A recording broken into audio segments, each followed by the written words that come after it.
Sir, I demand in this August House to make paternity leave a legal right in India. Sir, हमारे देश में जब बच्चे का जन्म होता है तो बधाइयां माँ बाप दोनों को मिलती हैं, लेकिन जिम्मेदारी पूरी तरीके से माँ यानी कि मदर के हिस्से में डाल दी जाती है और हमारा सिस्टम केवल मैटरनिटी लीव को मान्यता देता है, रिकॉग्नाइज करता है। ये एक सोसाइटल फेलियर है जिसे हमारे लॉज रीइंफोर्स कर रहे हैं। सर, कानून समाज का आईना होता है और जब कानून में फादर यानी पिता की केयर गिविंग रिस्पॉन्सिबिलिटीज को मान्यता नहीं दी जाती है तो हम इंस्टीट्यूशनली ये संदेश दे रहे हैं कि पेरेंटिंग केवल मां की जिम्मेदारी, it is only and only the mother's job. मैं ये मांग करता हूं कि पैटर्निटी लीव को लीगल राइट के रूप में मान्यता दी जाए। केयर गिविंग सिर्फ मां की जिम्मेदारी नहीं मानकर जेंडर डिवाइड को और गहरा नहीं किया जाना चाहिए। अब इसे बदलने का समय आ गया है। सर, एक मां 9 महीने तक बच्चे को पेट में पालती है व्हेन शी इज प्रेग्नेंट, फिर नॉर्मल डिलीवरी या सिजेरियन जैसी मुश्किल प्रोसीजर से गुजरती है। उसे मेडिकल केयर, दवाइयों के साथ साथ अपने हस्बैंड की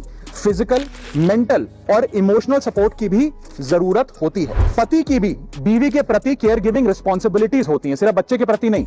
और ऐसे समय में हस्बैंड की प्रेजेंस कोई लग्जरी नहीं सर, बल्कि एक नेसेसिटी है। आज केवल सेंट्रल गवर्नमेंट एम्प्लॉइज को ही 15 दिन का पैटर्निटी लीव मिलता है, जबकि प्राइवेट सेक्टर में ये राइट या अधिकार है ही नहीं। स्वीडन, आइसलैंड और जापान जैसे देशों में ये लीगल राइट 90 दिन से लेकर 52 हफ्तों तक की गारंटीड राइट के तौर पे दिया जाता है। भारत में 90% वर्कफोर्स प्राइवेट सेक्टर में है, यानी कि अधिकांश पिताओं के पास ये अधिकार है ही नहीं।